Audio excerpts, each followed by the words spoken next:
Welcome to the ZoomInfo Labs podcast. I'm Ben Salzman. And I'm Millie Beetham.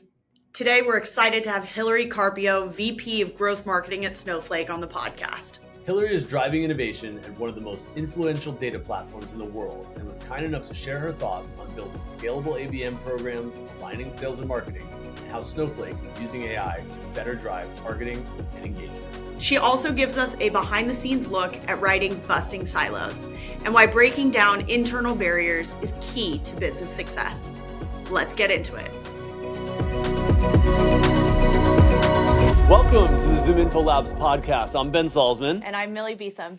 Today, we are thrilled to have on Hilary Carpio, who is the VP of Growth Marketing at Snowflake, on the podcast. Hilary, welcome. Thanks for having me. Excited to be here.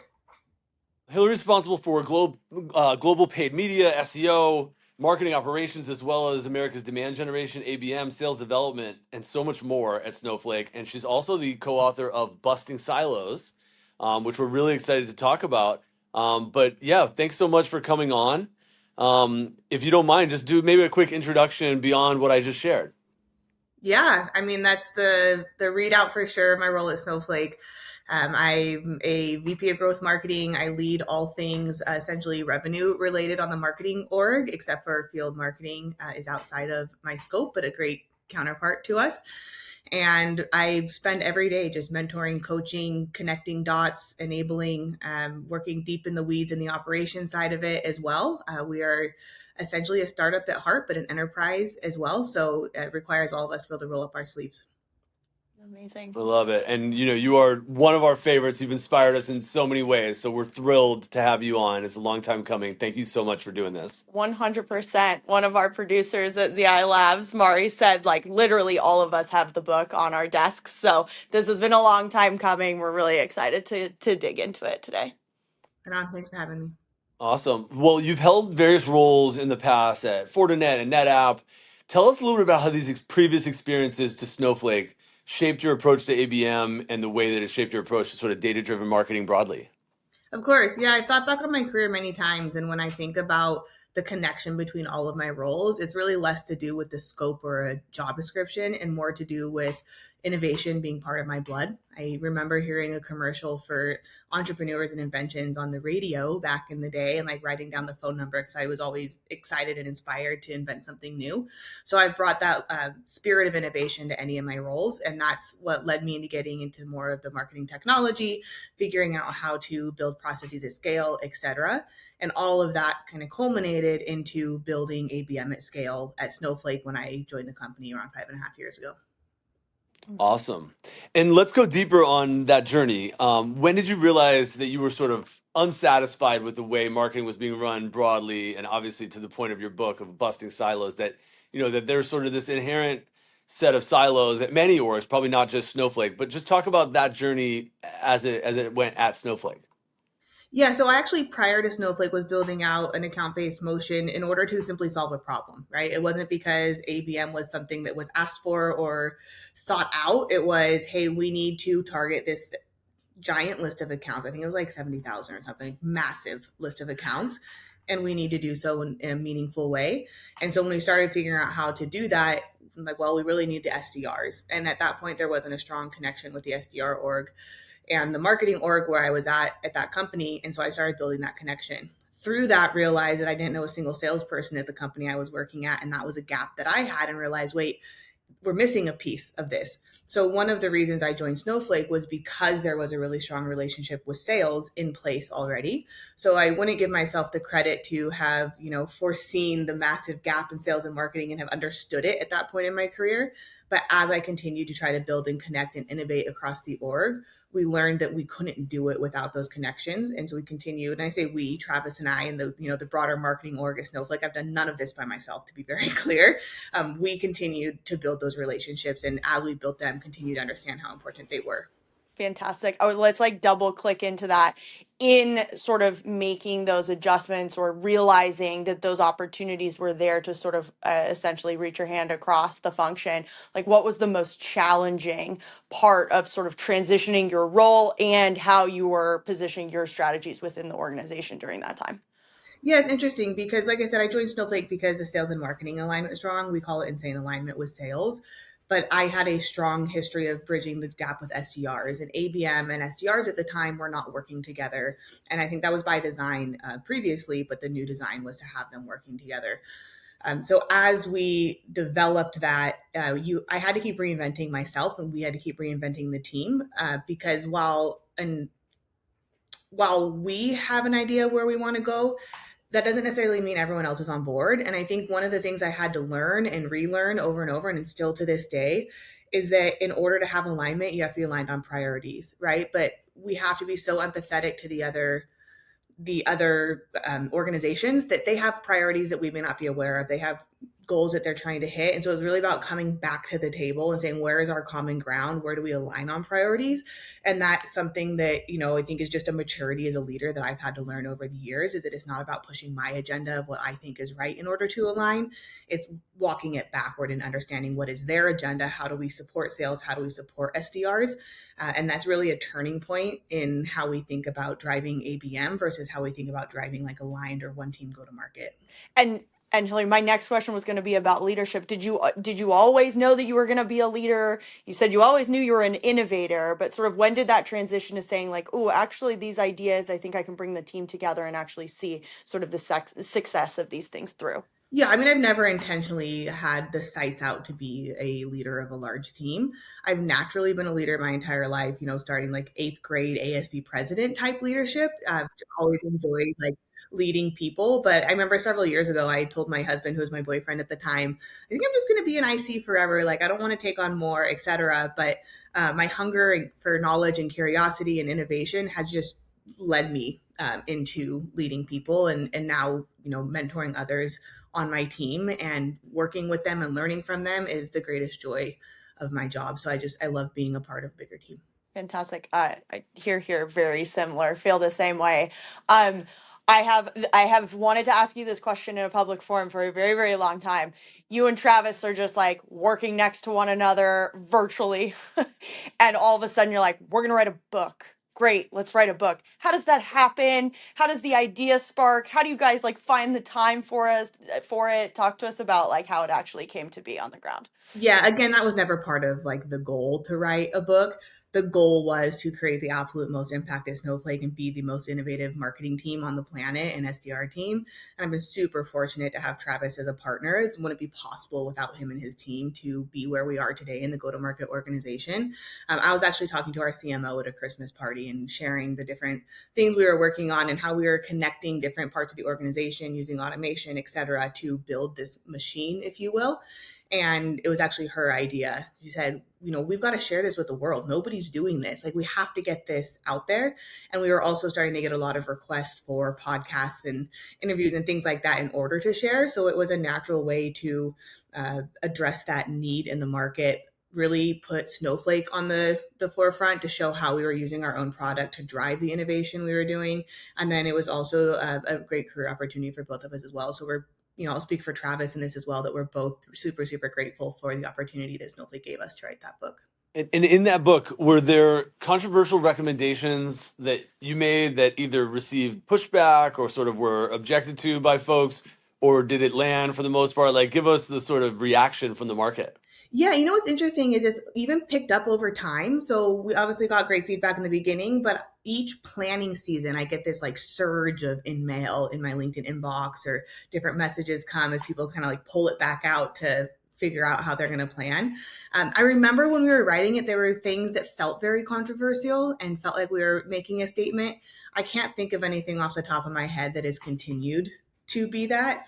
More so, it's like you're putting your ideas in concrete, right? They're in writing. And I have found myself this last year, as we're evolving as a company, thinking about how we should do things and going, wait, we wrote how to do this. And like, it's okay to change our mind, and it's okay to evolve, and like totally, totally fine if we do something different than that. But it's been interesting to hold myself accountable to go, it may not be the easy way, but that's the right way. We need to go back to that foundational element. So it's been an interesting experience. Yep. And maybe just to take that a step further, on the other side, were there things that you wrote that, and obviously you couldn't have necessarily peeked around this corner to the extent that we all can today, but were there things that you wrote that you're like, AI sort of undid that, or AI kind of undercut that stance? Yeah, I thought about this a lot prepping for the podcast because obviously there's got to be something that I'm not remembering that would be yes to that question. But what keeps coming to mind is we talk so much about the foundations, right? Getting your data foundation right so that you can do automation and therefore AI. We had been using AI, machine learning, and a lot of what we were doing prior to the big, pop of the generative AI trend that has emerged. So the foundation is all there to create AI generated, AI influenced, et cetera, projects. I think the biggest piece that it could help with is there's a lot of prep work that we have in the book, mapping how you're going to work with your sales org, mapping out your content, your messaging, et cetera.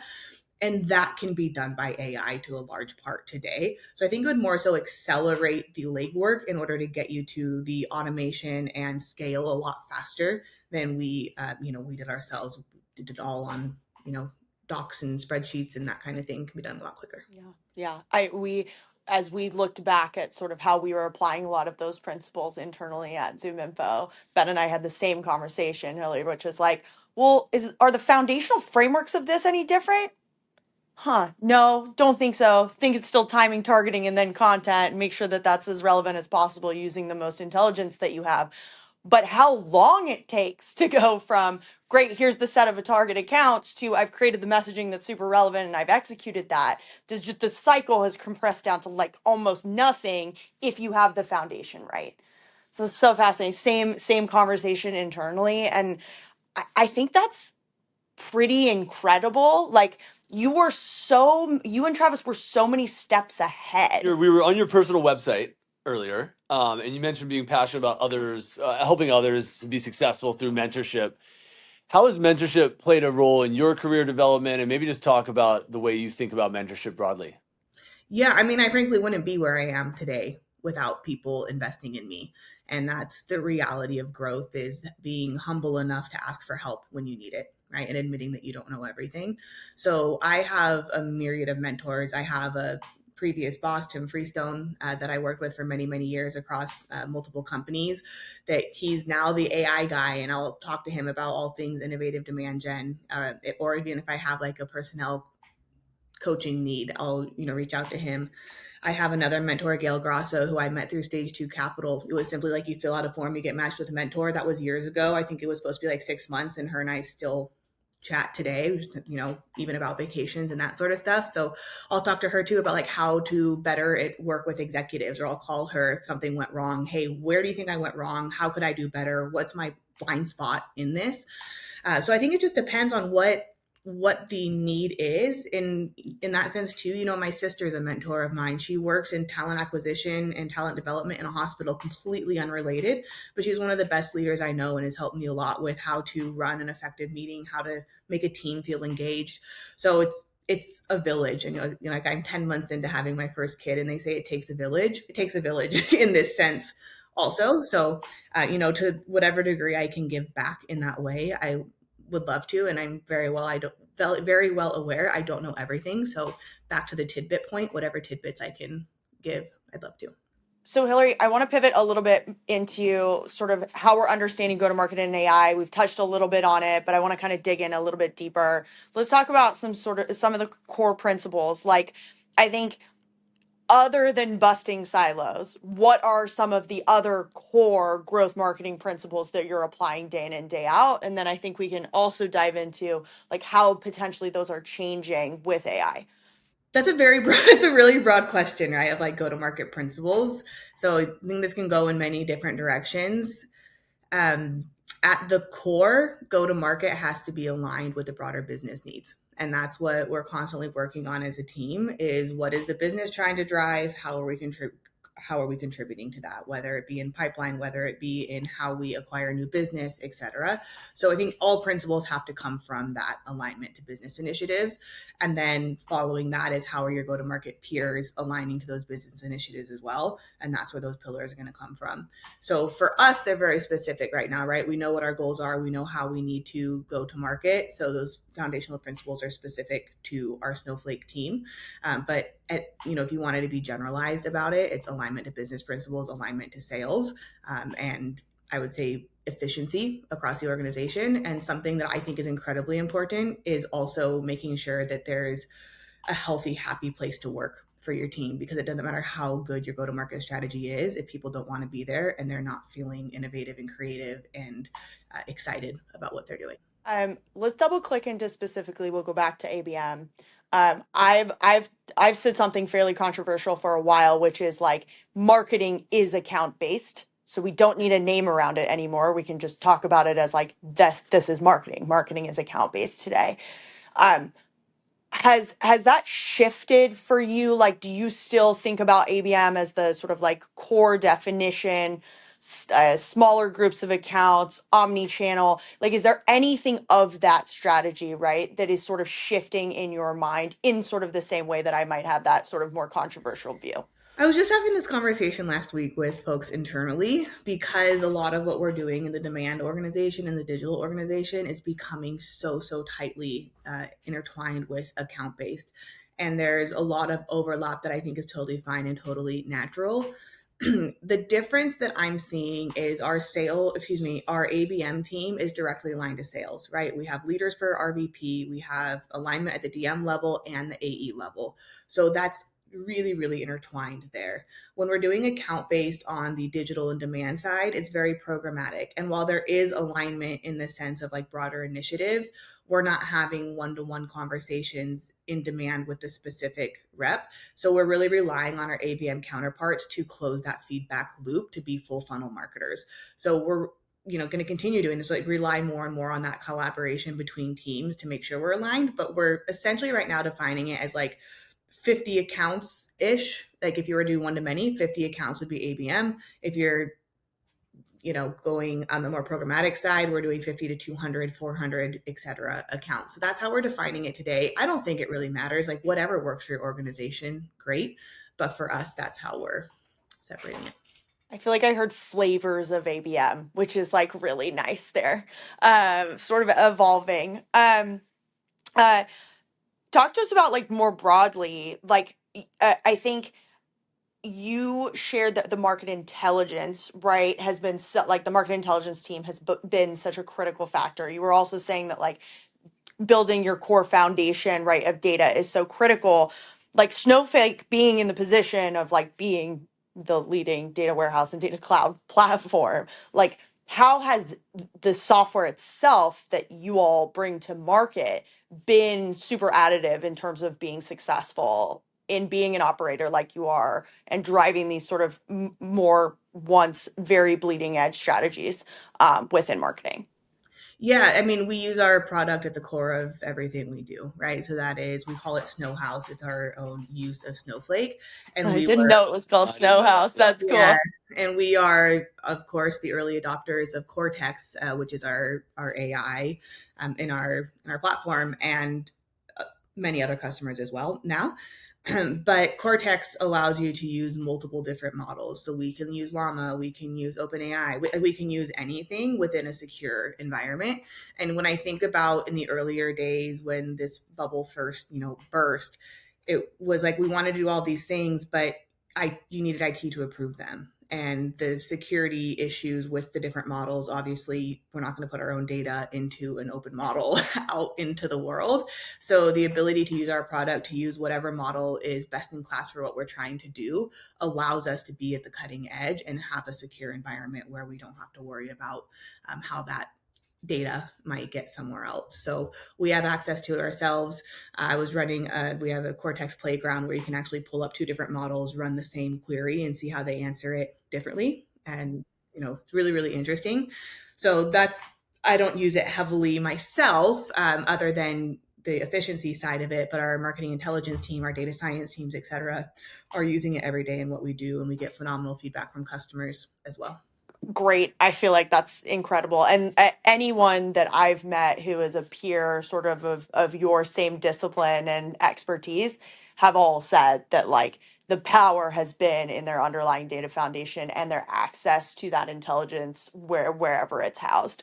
Um, I also think it's a really interesting story because in theory, like if you were to go to market to Snowflake, like you wouldn't think like, oh yes, let me go and find all the marketing personas that are going to get a ton of value out of your data warehouse. But I think it's the clearly like that's just wrong, and you should do some more homework.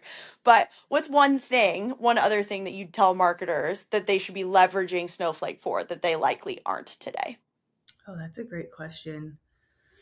We are leveraging Snowflake and our AI capabilities on the SDR front. So I've been working closely with the SDR team for many, many years at this point, but newly leading the Americas SDR team and really diving into how we're using our own product. Granted, there's multiple inputs to this, right? It's not singularly there, but we are essentially grading these different opportunities based off of medpic criteria, understanding how strong it is and using that to help influence how it progresses through our processes, generating content.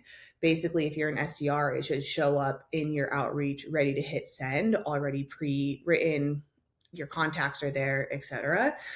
So we're doing a lot of cool things like that that really make you more efficient, more targeted, more precise as outbounders.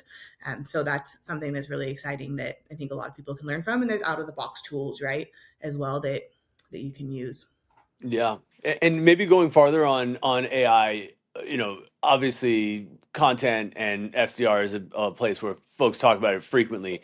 Talk to us a little about like some of the detailed, maybe really impressive things that you all have done. I've seen demos of some of the stuff that you all have built with Travis, and it's incredible. But maybe give a couple examples of breakthroughs that you've had with AI, that would be great for our audience to know about. Yeah, I think one that's really interesting is an ABM use case, and it's a ad copy generator. So one of the things we pride ourselves on is that we, have ad copy specific to the account that we're targeting. And if you know Snowflake, we're known for cheeky personality within data, and it's something we're really proud of. So the team actually built this AI capability where they can put in the account name, they can pick not case studies.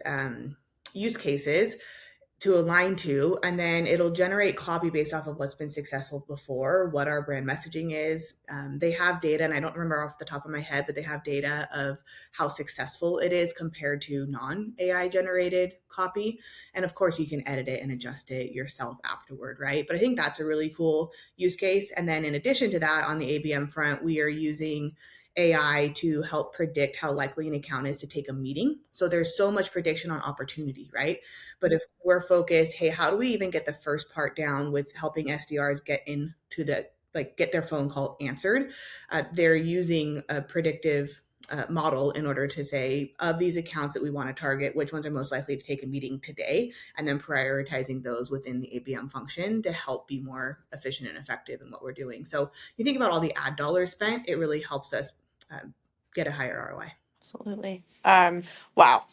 Absolutely incredible. I want to get a sneak peek into that, so we'll have to take that as a next step. If you had to rewrite, if you and Travis had to rewrite Busting Silos today, is there something that you'd add to it that's top of mind? Forget sort of rewriting pieces, but if you were to add maybe a next chapter or a part two, like what would you add to it today? It's a great question. I'm not sure yet. And I say that because we have so many great things brewing, and we won't want to share broadly until we know how impactful they are on the business, right? And we have early indicators that a lot of these different AI use cases, for example, within our marketing org are very effective. But I think we're really just at the tip of the iceberg. So give us 6 months, for example, and I think it would be an entirely even different, more powerful story of what we would add to the book. But like we talked about earlier, the foundation is there. So I think that foundation remains. Sounds like you just invited yourself for part two, which we accept your invitation. We would love that. And maybe just one other on AI. We would love to know how you're helping think about enablement and ensuring that people are coming along for the learning journey for how they use AI. That's been one of the challenges that Millie and I have found, not just with our customers, but even in ZoomInfo, who I think is a very AI forward company. It's still not like on the tip of people's tongue or on like the front of mind for every last use case that could be there. How have you thought about enablement around that? Yeah, so we actually have a marketing AI council. Co-leading it with Amila, who's on our team and who has led one at a previous company before, and she's doing a phenomenal job. But that AI council is made up of a representative from marketing intelligence. We have somebody from the SDR operations team that's doing all that incredible work with the MedPIC grading, et cetera. We have somebody from demand gen, marketing ops, content, and web. So we have a nice mix of individuals who are all contributing on a bi-weekly basis, and we are currently finalizing AI guidelines. So how within marketing could or should you use AI, and the legal team is involved in helping us there. We also are producing Snowflake on Snowflake blogs to help other folks understand how we're using AI at Snowflake. So the use cases I mentioned will actually be published here in a short amount of time. And then from an enablement perspective, we're working on putting together a marketing AI day. And so there's going to be a 2.5 hour session where we will actually demo internally. Here's tools you can use inside of Snowflake, outside of Snowflake. We'll have an external speaker. And then there'll be ongoing events and enablement like this for ever, as far as we're concerned, right? Until the next big thing is here, to help the team really upskill themselves. We've done a survey. Hey, where are you at today? What do we need to focus on? So that's the main forcing function right now, is this marketing AI council. And it's been really fun and a good way to stimulate innovation on the team. And I just want to harken back to Hillary, what you said about enablement. And you mentioned like you're driving marketing enablement. Obviously, SDR is a part of that. So then there's a little bit of like, well, of course, I need to enable my SDR function, whatnot. But you're not the first person that we've talked to in sort of, I would say, the last three or 4 months who's talking about enablement as a function that's not just for sales, but it's truly more broad for CS, for marketing, for operations, et cetera. And I think generally what's so interesting about that from my perspective is I've always really thought about enablement as like, oh yeah, go and enable the sellers. Go and enable the sellers. But there's so much changing right now in go to market, this opportunity to like upskill marketing, right? To upskill ops, to drive behavior change in those areas is just as important as the selling function, no? Yeah, I mean, I think it depends what you're enabling on, right? There's got to be some intentionality about what you are training, because there's a lot of information. And, to bring it back to AI, we have this, I think it's being called Sales Companion, where you can actually, instead of going and searching in these different repositories for enablement, you can just ask the question and it'll tell you where it came, like where the answer came from within that. And I think that's going to be the future of enablement, is more so ask and answer as opposed to read and digest. And that'll make it more accessible to all these different teams as well, because then you can get the lens, right, that's relevant to your organization. While I need to be completely educated and aligned to my sales team, we don't require the same type of enablement for a specific use case, for example. I've always thought there's also an interesting part of that that becomes when the AI starts chatting back at you and starts saying like, "Hey, I'm going to ask you questions that like you didn't think to ask this yet. You haven't gotten there." But in terms of driving behavior change, enablement training, etc., how incredible to get to a point where like you're seeking answers and you can go and do that on your own, but then you're also getting the support from somebody who would traditionally be your enablement, maybe it's your enablement agent or whatnot, who's actually peppering you with just questions to take your learning further, etc. But I think also there's real opportunity there. yeah, think about how many times, at least for me, you get trained on a dashboard, right? And you're like, and then you go to use the dashboard and you're like, I don't know how to find what I'm looking for, even though I just sat through it. But if you could then, you still need that initial like overview. But then if you could just ask the question, how do I? And in, Snowflake in particular, you can just ask that of your data and get the answer. But how do I find, et cetera? Then I think that's a huge enablement win.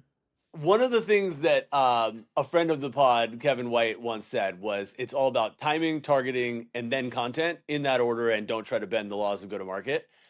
I've always agreed with that, right? Like you can't sort of copy your way out of bad targeting or target your way out of bad timing. Two-part question. Do you agree with that? And then what is your sense for what makes, let's say you've gotten timing and targeting right, what makes for effective content? I do agree with that. Timing, targeting, content. You can target all day long, but if the timing's not right, it's not going to get you anywhere. There's sometimes a need, especially in an account based model, to target when the timing may not be indicated elsewhere, but you need to start making progress into that account. I think you just have to know that going into it and measure your results accordingly of what you're trying to accomplish. In terms of content, it's all about relevancy, right? And relevancy is related to the timing and targeting components of it. But I always use this example. So if you've heard me speak before, you might have heard me say this, that my husband grew up speaking Spanish. He's a secondary English speaker. And when we log into our Netflix accounts, despite them being the same account, if I click on my name, I get rom-coms and, stuff that I'm interested in. If I log in and it's already in his name, I'm getting like Spanish speaking dramas. I'm like, this doesn't feel right. Even though it's our account, even though it's in my home, even though it's on my TV, the content's not relevant to me. And I think that's an easy, relatable way to think about how content has to work with the targeting and timing, et cetera, within B2B, is it has to go beyond the, hey, ZoomInfo, right? And in the title, it's got to feel relevant. And it's all these different components and puzzle pieces that come together to make that relevancy feel there. And it's not tangible. It's something that you have to really have an understanding of what the needs are, who the person is. And something I like to say is, how are they going to get a raise? How are they going to get a promotion?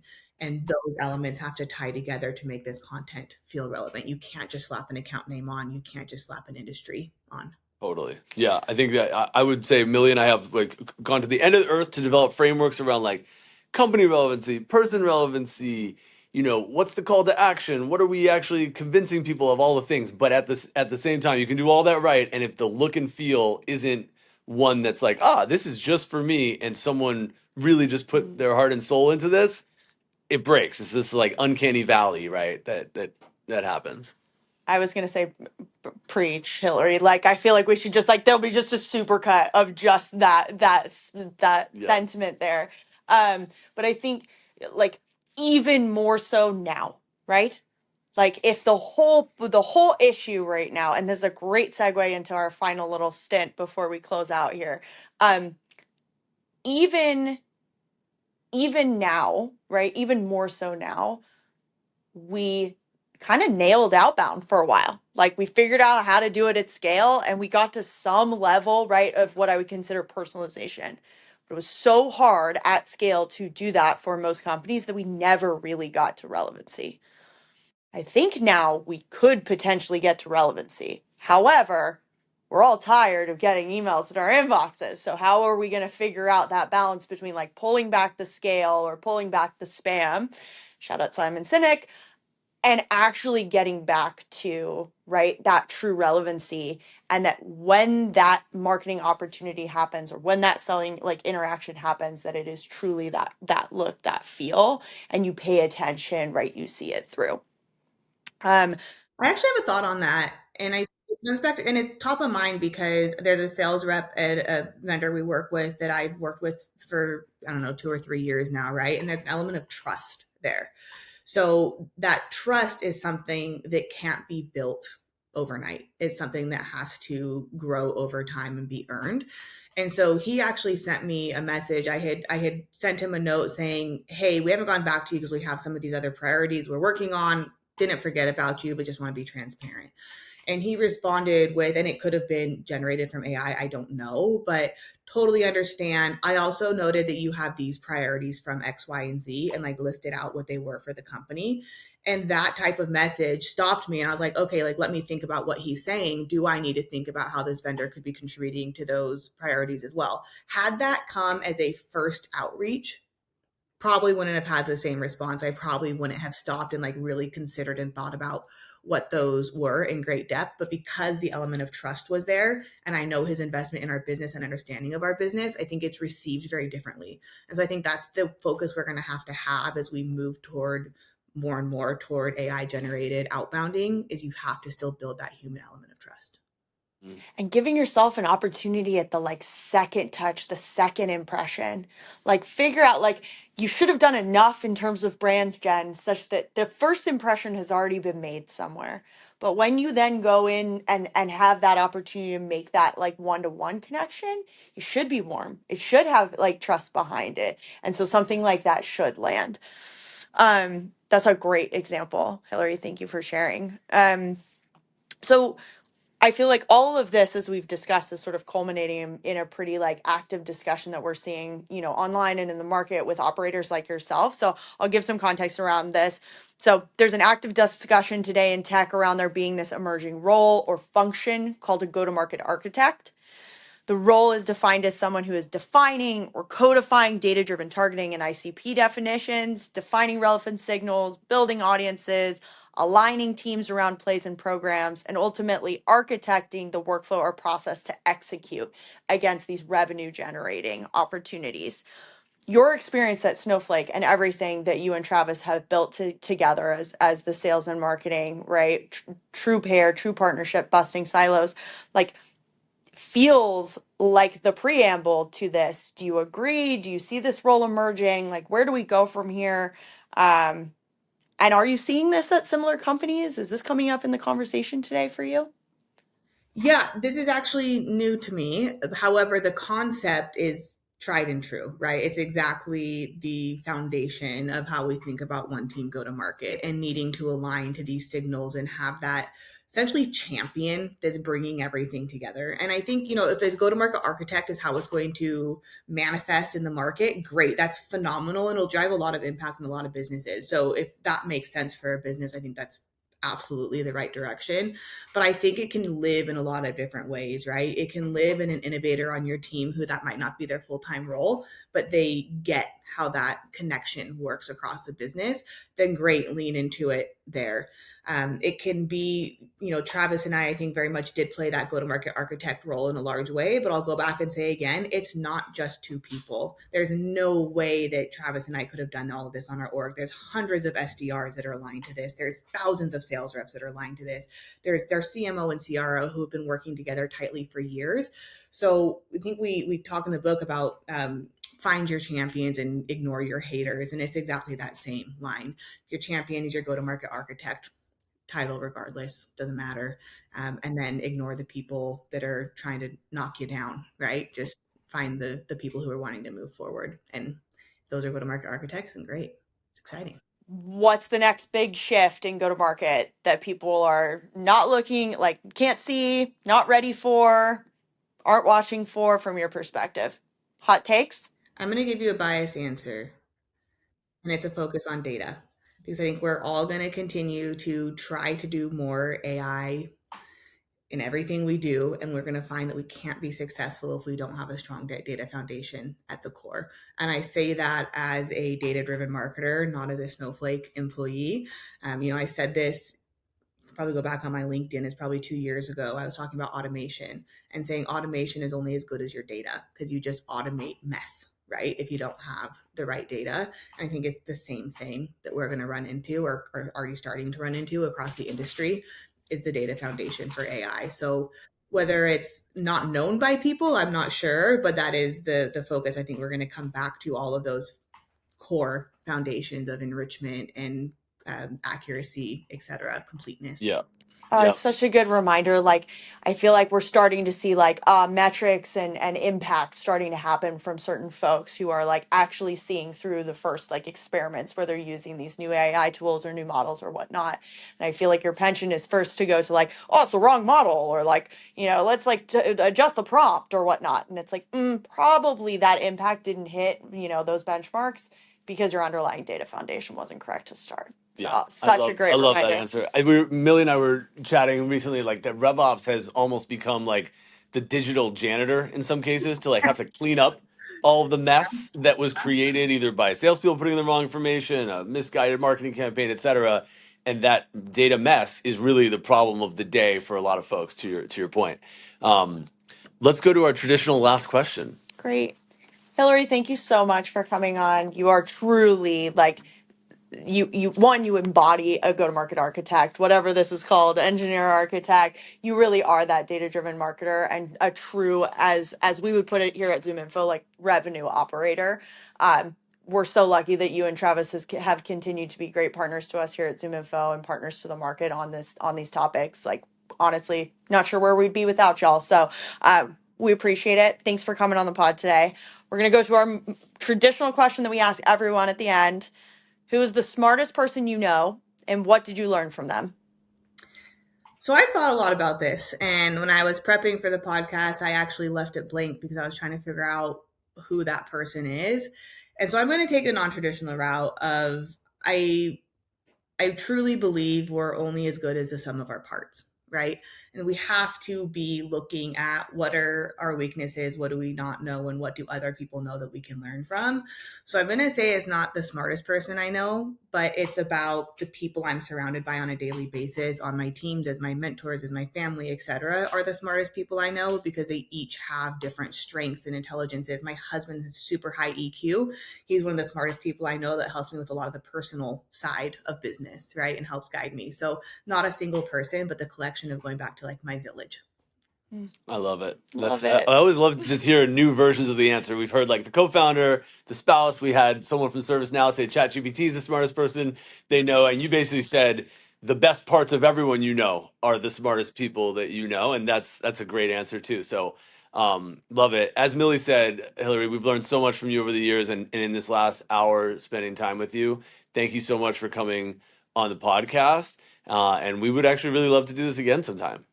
Yeah, thanks for having me. And I hope that, if we do this again in however long I'm wrong about something that I said and there was some incredible innovation around the corner we didn't see coming that we can chat about. So yeah, that makes for great content. We'll have like the V1, V2 next to each other, Well, we'll have Busting Silos Part 2. Yes. So. Yeah, don't hold your breath, but we'll see.